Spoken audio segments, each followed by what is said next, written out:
नमस्कार, जनप्रवाद सुपरफास्ट में आपका स्वागत है। मैं हूं हेमेंद्र सिंह। नजर डालते हैं आज की सुर्खियों पर। वित्त मंत्री निर्मला सीतारमण ने बैंक प्रमुखों के साथ की बैठक। बोली, एक जिला एक उत्पाद को बढ़ावा देने के लिए करें काम। निर्मला सीतारमण ने कांग्रेस के आरोपों पर किया पलटवार। बोली, कांग्रेस सरकार में मुंबई पुणे एक्सप्रेसवे का हुआ था मौद्रीकरण। वित्त मंत्री ने जल्द ही महंगाई में कमी आने का किया दावा। बोली, निवेश में LIC कर्मचारियों के हितों पर नहीं पड़ेगा फर्क। केंद्र ने की अब तक की रिकॉर्ड 873 लाख टन धान की खरीद, 1,65,000 करोड़ रुपए का किया भुगतान। देश के गन्ना किसानों को मोदी सरकार ने दी बड़ी खुशखबरी। FRP को बढ़ाकर 290 रुपए प्रति क्विंटल किया। गन्ने की कीमतों में हुई बढ़ोतरी को लेकर प्रियंका ने सरकार पर साधा निशाना। बोली, 400 रुपए प्रति क्विंटल का किया था वादा, दिए सिर्फ 360 रुपए। CDS बिपिन रावत ने अफगानिस्तान के हालात पर दिया बयान। कहा, कोई समस्या आती है तो दहशतगर्दों की तरह निपटेगा भारत। वायुसेना प्रमुख ने LCA तेजस से भरी सामरिक उड़ान। DRDO केंद्रों का दौरा कर परियोजनाओं के बारे में ली जानकारी। दिसंबर तक भारत को मिल सकता है S-400 मिसाइल रक्षा सिस्टम। रूसी कंपनी अल्माज आंते के CEO ने दी जानकारी। विधानसभा चुनाव को लेकर बीजेपी ने तैयार किया रोड मैप। प्रधानमंत्री मोदी की लोकप्रियता को भुनाने की तैयारी में पार्टी। उत्तर प्रदेश में उज्ज्वला योजना के दूसरे चरण की हुई शुरुआत। CM योगी ने कार्यक्रम में की योजना की औपचारिक शुरुआत। बिहार के CM नीतीश ने अनलॉक 6 की जारी की गाइडलाइन। का खुलेंगे school, college, shopping mall, park और धार्मिक स्थल। कल्याण सिंह की मौत पर AAMU के कुलपति के शोक संदेश की निंदा। विरोध में विश्वविद्यालय कैंपस में चिपकाए गए पर्चे। नारायण राणे के घर प्रदर्शन करने वालों की हुई हौसला अफजाई। देर रात प्रदर्शनकारियों से मिले CM और आदित्य ठाकरे। थप्पड़ वाले बयान पर केंद्रीय मंत्री नारायण राणे को अभी रात नहीं, नासिक पुलिस ने नोटिस भेजकर 2 सितंबर को पेश होने को कहा। राणे जल्दी फिर शुरू करेंगे जन आशीर्वाद यात्रा। देर रात जमानत मिलने के बाद करीबी सहयोगी ने दी जानकारी। उत्तराखंड के देहरादून में बारिश और बादल फटने से मची तबाही। घरों में कई फुट घुसा पानी व मलबा, पुल और सड़कें ध्वस्त। पंजाब कांग्रेस में जारी घमासान के बीच हरीश रावत का बयान। का कैप्टन अमरिंदर के नेतृत्व में लड़ा जाएगा चुनाव। अफगान नागरिकों को एयरपोर्ट तक नहीं पहुंचने दे रहा है तालिबान। का अपना देश छोड़कर दूसरे देश में जाने की इजाजत नहीं। अब सिर्फ वीजा पर ही भारत आ सकेंगे अफगान नागरिक। पहले जारी किए गए बाकी तरह के वीजा फिलहाल अवैध। जर्मनी में पिज्जा डिलीवरी कर रहे अफगानी IT मिनिस्टर सादत मंत्री रहते देश में सेल फोन नेटवर्क को दिया था विस्तार।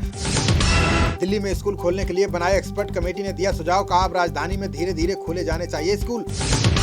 कमेटी बोली, सबसे पहले बड़े बच्चों की खोली जाएं कक्षाएं, उसके बाद प्राइमरी और मिडिल कक्षाएं की जाएं संचालित। पेगासस मामले में सुप्रीम कोर्ट ने अगले हफ्ते आदेश के दिए संकेत। याचिकाओं में जासूसी की निष्पक्ष जांच की उठाई गई है मांग। कैप्टन के बागियों ने विधानमंडल की बैठक बुलाने की रखी मांग। आला कमान से मुलाकात में बागी ग्रुप उठाएंगे यही मुद्दा।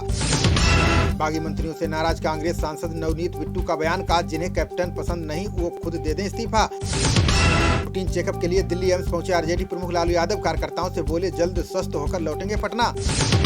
शिवसेना नेता संजय राउत को मुंबई हाईकोर्ट से मिली बड़ी राहत। उत्पीड़न का आरोप लगाने वाली महिला की याचिका खारिज।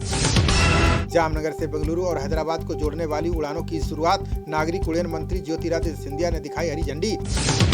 राजकोट शाही परिवार में पुश्तैनी संपत्ति को लेकर हुआ विवाद। 400 साल पुरानी रियासत का मामला पहुंचा अदालत। दुनिया भर में 30 वर्षों में हाई ब्लड प्रेशर के मरीजों की संख्या हुई दोगुनी। अध्ययन के अनुसार कम और मध्यम आय वाले देशों में बड़ा स्वास्थ्य खर्च। माध्यमिक कृषि निदेशालय का गठन करेगी कर्नाटक सरकार। बसवराज बोम्मई बोले, 2024 तक किसानों की आय दोगुनी करना है लक्ष्य। गंगा म्यामा सीमा पर 7 करोड़ रुपए का मादक पदार्थ जब्त। NCB ने तस्कर गिरोह का भंडाफोड़ करते हुए हासिल की कामयाबी। केंद्रीय स्वास्थ्य मंत्री मनसुख मंडाविया ने राज्य सरकारों की दी नसीहत। बोले, शिक्षक दिवस से पहले सभी स्कूली शिक्षकों को लगाएं टीका। पाकिस्तान के कीरू जल विद्युत संयंत्र के डिजाइन पर जताई आपत्ति। भारत ने करारा जवाब देते हुए कहा, संधि का हुआ है पालन। डेमोक्रेटिक पार्टी के सांसदों ने पारित किया मतदान कानून विधेयक। विपक्षी दल रिपब्लिकन सांसदों ने विधेयक का नहीं किया समर्थन। इंदौर में प्रदर्शन कर रहे कांग्रेस कार्यकर्ताओं पर लाठीचार्ज। त्योहार मनाने की अनुमति को लेकर धरना दे रहे थे कांग्रेस कार्यकर्ता। दिल्ली के राजीव गांधी अस्पताल में हुआ कोविड रैपिड रिस्पांस सेंटर का उद्घाटन। सत्येंद्र जैन बोले, स्वास्थ्य सेवा के बुनियादी ढांचे को मिलेगी मजबूती। राष्ट्रीय मौद्रीकरण योजना को सचिन पायलट ने बताया बेकार। बोले, कौड़ियों के दाम में देश की संपत्ति को बेचना चाहती है सरकार। वॉलमार्ट के CEO ने भारत को बताया दुनिया का सबसे रोमांचक बाजार। बोले, 2025 तक 1000 अरब डॉलर का होगा खुदरा बाजार। पवन देवराजन को उत्तराखंड सरकार ने बनाया ब्रांड एम्बेसडर। कला, पर्यटन, संस्कृति का प्रचार करेंगे इंडियन आइडल के विजेता। राकेश अस्थाना मामले को लेकर सुप्रीम कोर्ट ने हाई कोर्ट को दिया निर्देश का अस्थाना की नियुक्ति के खिलाफ याचिका पर 2 हफ्ते में दे निर्णय।